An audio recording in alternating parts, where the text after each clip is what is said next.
One type of technology used today for wildlife assessment is pattern matching photo identification. This specific type of technology can and is being used collaboratively with people all around the world.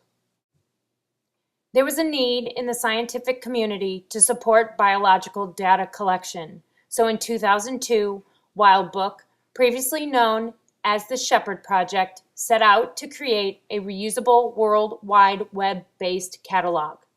In 2004, with the help of Brad Norman, whale shark extraordinaire, the project was completed and EcoOcean Whale Shark Photo Identification Library was launched. This program was utilized globally by government agencies, researchers, and ecotourists. It also opened the door for additional mark recaptured studies, some of which include the Polar Bear Photo Identification Library uses a computer algorithm to identify whisker spots and scars, helping to learn more about this threatened species. And the Manta Matcher, which is able to identify two different species of rays by their natural spot patterns. So how does it work? Let's just say it was pulled from the night sky, adapted from technology used by astronomers to identify stars, galaxies, and other celestial objects. This pattern matching algorithm allows magnification, rotation, and inversion by forming triangles. What's special about it is the software compares the existing data to the newly acquired data using triangles. I work on really big fish, and as an example of how big the animal I work on, this stage is roughly about 9 metres in length. It's not big enough for the whale sharks, and that's what I work on. These guys are the biggest fish in the sea. They're a beautiful creature. They're one that I've been working on since 1995, but unfortunately, we don't know a lot about them. They've been around for 100 million years at least, or their ancestry goes back that far. They were only first discovered by humans in 1828, and up until the mid-1980s, there's only about 320 confirmed sightings of this leviathan from around the world. They're a cryptic species. They're relatively rare, and they're very hard to study. Unfortunately, though, it's been in our generation that we've sent this animal to become a threatened species. And it's through human influence. It's through fishing, it's through pollution, it's through habitat degradation. Unfortunately, we've had a lot of impact on this animal. But I'd like to think that we can get this animal from the brink. Basically, what we need to do is embrace technology and citizen science, involving people to learn more about this species to help with their long-term survival. Like a fingerprint's distinctive mark, different species, including the whale shark, have natural marks or patterns that cannot be removed or shed. The algorithm was specifically created to map the spot patterns found on a whale shark. This vision technique is known as the blob extraction.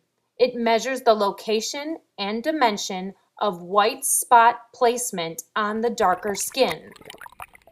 Scientists, or even tourists, can snorkel or dive alongside these giant filter-feeding fish and take a photo of the area behind the gills.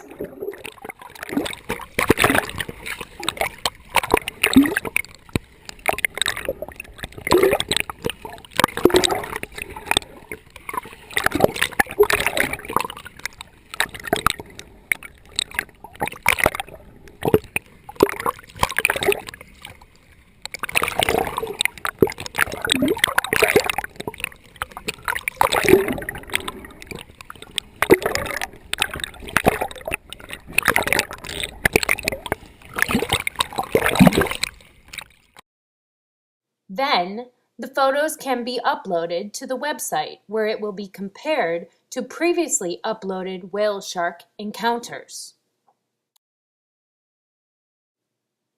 Some say the whale shark should be the flagship species of the ocean. Unfortunately, our knowledge of the whale shark is still very limited.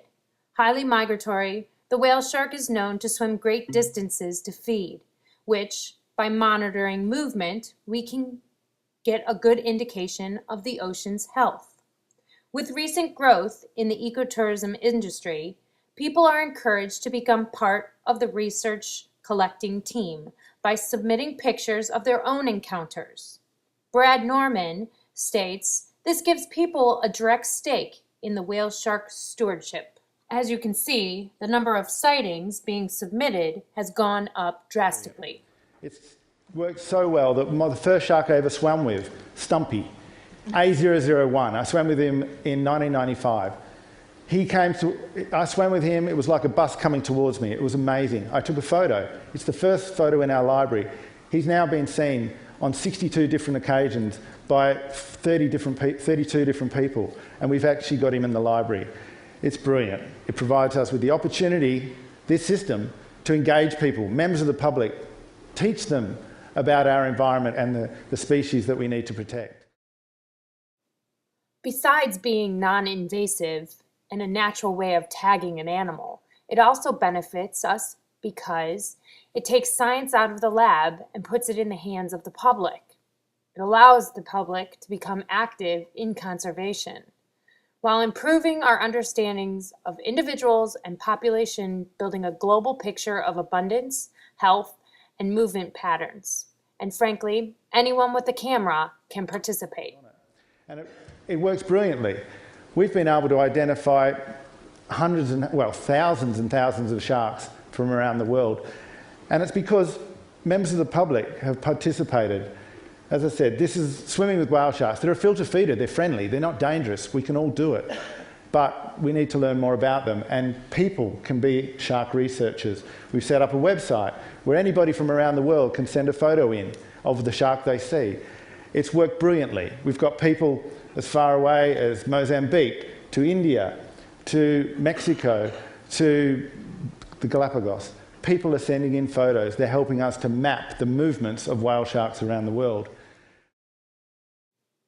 There are some weaknesses we need to overcome, including the potential for error or accidental misclassification of individuals, as well as environmental issues that may occur while capturing the photo, including wind, swells, and currents in the ocean, and the glare and visibility from the sun or in the clarity of the water. We also need to maintain data quality, particularly when it comes to assessing the sex and the size of the individual species. Headlights, unexpected, but it feels like you already know what you're doing to me.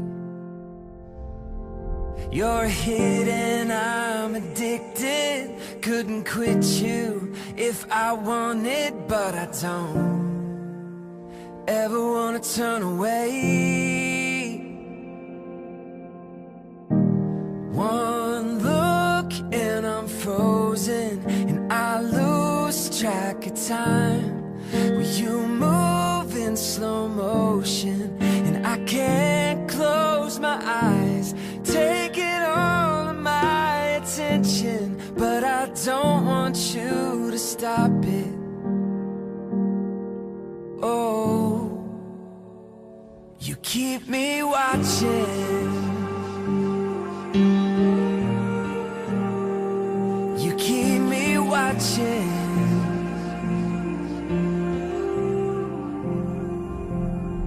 On the edge of what might happen, you're a line that leaves me hanging. Every word keeps me running more.